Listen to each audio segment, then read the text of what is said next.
Hola, soy el doctor Israel Delgado, especialista en cirugía general, y en el video anterior hablamos todo sobre la pancreatitis aguda, su definición, su causa, su fisiopatología y sus distintos niveles de severidad. En este video hablaremos todo sobre sus complicaciones y sobre su tratamiento.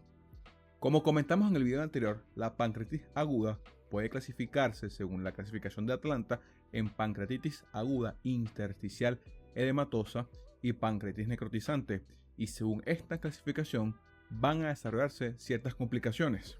Afortunadamente, entre el 80 y el 85% de todos los casos de pancreatitis aguda son intersticial edematosa y además son leves.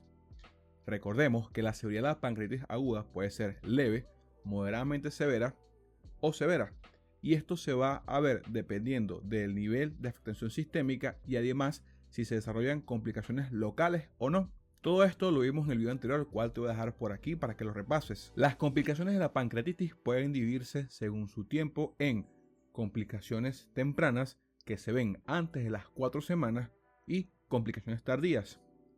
Además de esto, también pueden dividirse según su localización. Como dijimos anteriormente, pueden ser complicaciones sistémicas como el síndrome de respuesta inflamatoria sistémica, SIRS, o la falla multiorgánica. En la pancreatitis aguda edematosa intersticial, las complicaciones tempranas de la pancreatitis aguda son la colección aguda peripancreática fluida, de la cual hablaremos más adelante, y las complicaciones locales tardías que se ven después de las 4 semanas en la pancreatitis edematosa intersticial es el pseudoquiste pancreático. Y de una vez les voy diciendo que recuerden este dato: antes de las 4 semanas no puede llamarse pseudoquiste pancreático, sino colección aguda peripancreática fluida, porque antes de las 4 semanas no se forma la colección organizada llamada pseudoquiste pancreático. Esto es un dato importante a tener en cuenta siempre. La pancreatitis aguda necrotizante representa aproximadamente un 15% de los casos, y dentro de sus complicaciones locales y tempranas está la colección aguda necrótica, y en las complicaciones tardías está la necrosis amurallada. Aproximadamente el 50% de las colecciones agudas necróticas pasan a ser colecciones amuralladas después de las 4 semanas. Para el diagnóstico, manejo y seguimiento de las complicaciones de la pancreatitis aguda, necesitamos hacer al paciente una tomografía abdominal. Idealmente, esta tomografía tiene que ser bajo la modalidad o llamada tomografía abdominal con protocolos para páncreas, las cuales nos realza la imagen que queremos ver en la parte pancreática. Esta tomografía con protocolos para páncreas incluye una fase arterial, una fase venosa y una fase portal. Teniendo entonces la tomografía abdominal con protocolos para páncreas, nos vamos a centrar a identificar ciertas imágenes radiológicas y además clasificarlas y colocarlas en un score de severidad, que es la llamada y conocida clasificación o score de severidad de Baltasar, que va desde la letra A hasta la letra E según los hallazgos que tengamos en tomografía. Entonces, la clasificación de Baltasar, tenemos la letra A como un páncreas totalmente normal. La letra B corresponde a un páncreas aumentado de tamaño, sin ningún otro tipo de hallazgo. En la letra C encontramos cambios inflamatorios del páncreas o de la grasa peripancreática. Un signo muy característico de esto, que nos habla de pancreatitis aguda y de inflamación de la grasa peripancreática, es una imagen del páncreas como con bordes algodonados. Los bordes dejan de ser lisos y definidos y pasan a ser bordes difusos y aumentados de tamaño, tanto de los bordes del páncreas como de la grasa peripancreática. El Baltasar D se asigna cuando existe una única colección peripancreática fluida mal definida, y en el Baltasar E lo usamos cuando hay más de una colección peripancreática fluida mal definida o cuando tenemos algún tipo de colección con presencia de gas intrapancreático o peripancreático. Entonces, para seguir hablando de las complicaciones locales tempranas de la pancreatitis aguda intersticial edematosa, hablaremos de la colección aguda peripancreática fluida. Esta se evidencia como una colección peripancreática, la cual no tiene paredes definidas, y su tratamiento, hablando ya del tratamiento, es la conducta expectante y de seguimiento. Cuando existe una colección peripancreática aguda fluida, simple, sencilla, la mortalidad es solamente del 3%. Y recordemos que le damos seguimiento porque estas colecciones son de carácter estéril. Es por esto que a los pacientes con pancreatitis aguda leve no le colocamos antibióticos de entrada, porque las colecciones son de carácter estériles. Sin embargo, estas pueden llegar a sobreinfectarse y por eso es que le hacemos el control y el seguimiento vigilando los parámetros clínicos y sobre todo el parámetro de mayor importancia para determinar si un paciente va a ameritar antibióticos o realizar algún tipo de punción o drenaje de la colección son los niveles de procalcitonina. Los niveles de procalcitonina nos hablan que el proceso de pancreatitis puede estar siendo sobreinfectado. Si tenemos una procalcitonina elevada, el deber ser es que a esa colección peripancreática fluida que puede estar necrosándose o infectándose, se debe tomar una biopsia dirigida por tomografía para un cultivo. Mientras se espera el resultado del cultivo, al paciente debe iniciarse antibiótico-terapia empírica endovenosa. Las guías de la Sociedad de Cirugía de Emergencia recomiendan que la antibiótico-terapia empírica debe ser a base de carbapenémicos. Es lo que ha demostrado el mejor resultado en una serie de pacientes estudiados según estas guías. La complicación local tardía de la pancreatitis aguda edematosa intersticial es el pseudoquiste pancreático. Como les comenté anteriormente, el pseudoquiste pancreático se forma alrededor entre 4 y 6 semanas del episodio inicial de pancreatitis aguda. Antes de este periodo de 4 semanas, a una colección peripancreática no puede denominársele ni tratarse como un pseudoquiste pancreático. Un pseudoquiste pancreático es una colección organizada que carece de un tejido o membrana o pared epitelial propia. Por eso es un pseudoquiste, no un quiste propiamente dicho. La prevalencia del pseudoquiste pancreático es del 7% en los casos donde hay colecciones agudas peripancreáticas fluidas. Para el tratamiento del pseudoquiste pancreático, para explicarlo de manera sencilla, existe una regla o mnemotecnia llamada la regla de los 6 en el pseudoquiste pancreático.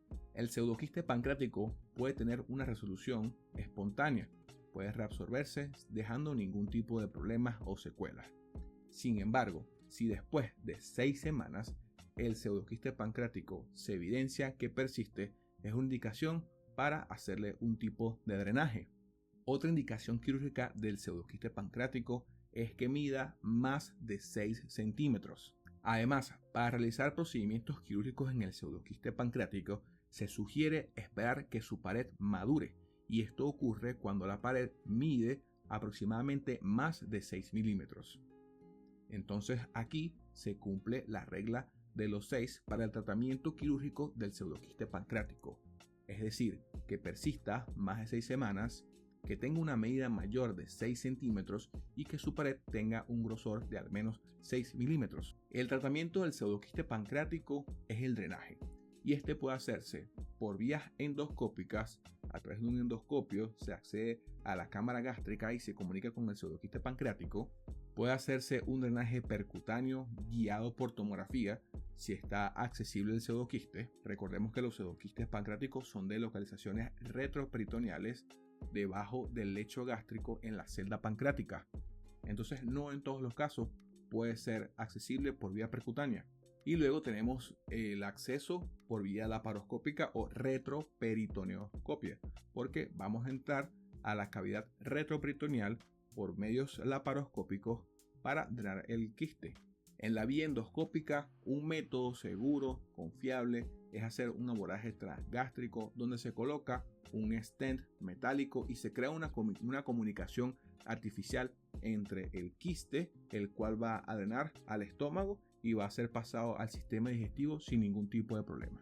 Este tipo de comunicación también puede hacerse con cirugía laparoscópica o abierta, y en este caso se crea una cistogastroanastomosis, es decir, se anastomosa o se junta la pared del quiste a la pared gástrica para que drene a la vía digestiva. Por eso es importante recordar que la pared del quiste debe ser lo suficientemente gruesa, de al menos 6 milímetros, para poder anastomosarla con puntos de sutura a la pared gástrica. La complicación local de la pancreatitis necrótica es la colección aguda necrótica. Y en este caso también tenemos la opción del manejo médico, expectante y de seguimiento, y también tenemos la opción quirúrgica. Al igual que en las colecciones peripancreáticas fluidas agudas, las necrosis agudas son necrosis estériles que tienen el chance de sobreinfectarse. Sin embargo, cuando tenemos una necrosis aguda, podemos iniciar de forma empírica el tratamiento con antibióticos endovenosos. El de opción es el carbapenémico por vía endovenosa.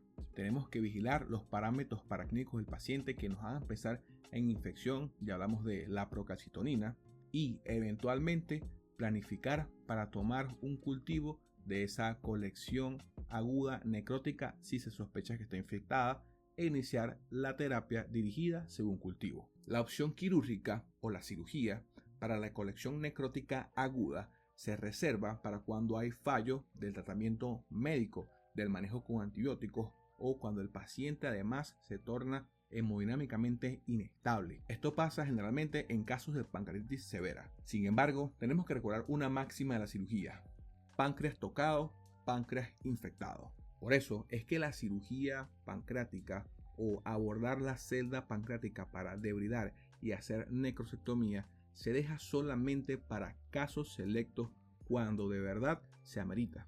Cuando hay una colección necrótica aguda, la mortalidad de la pancreatitis es del 15%. Sin embargo, cuando se aborda la celda pancreática, esta mortalidad puede duplicarse y pasa hasta del 30% al 50% de mortalidad para el paciente. El tratamiento entonces para la colección necrótica aguda es terapia médica expectante, seguimiento, vigilar los parámetros clínicos de infección, toma de cultivo y ajustar antibióticos según cultivo.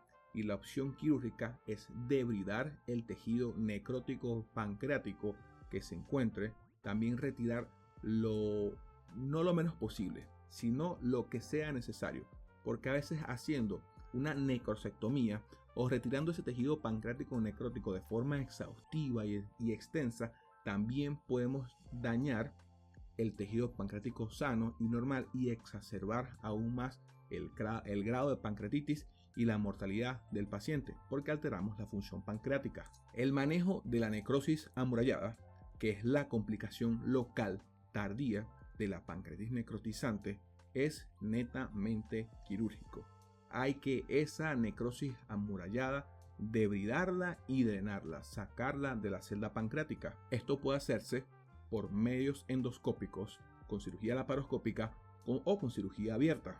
Los síntomas de la necrosis amurallada son síntomas persistentes más allá de 8 semanas, los cuales incluyen dolor en el mesogastrio, malestar, disconfort abdominal, náuseas y vómitos. Además de esto, la necrosis amurallada puede hacer un efecto de compresión sobre la pared gástrica y causar una obstrucción del tracto de salida gástrico, haciendo que el paciente tenga síntomas como dispepsia y dificultad para alimentarse, náuseas y vómitos. La necrosis amurallada también puede causar sangrado pancreático, el cual se va a ver como un signo llamado hemosucus o hemosucus pancreático. El hemosucus pancreático es una causa rara pero potencialmente letal de sangrado digestivo superior. Además de esto, entre las causas de sangrado de la necrosis amurallada es que puede también formar pseudoaneurismas en las arterias del páncreas por la lesión persistente. También puede causar trombosis de la vena esplénica por el proceso inflamatorio persistente y crónico. Este fue el repaso de las complicaciones de la pancreatitis aguda y su tratamiento. Si te gustó este video, dale like, compártelo con alguien que pueda hacerle útil esta información y suscríbete si quieres ver más contenido como este. Déjame tus dudas y tus preguntas en los comentarios y con gusto te las respondo. Yo soy el Dr. Israel Delgado, especialista en cirugía general. Chao, chao.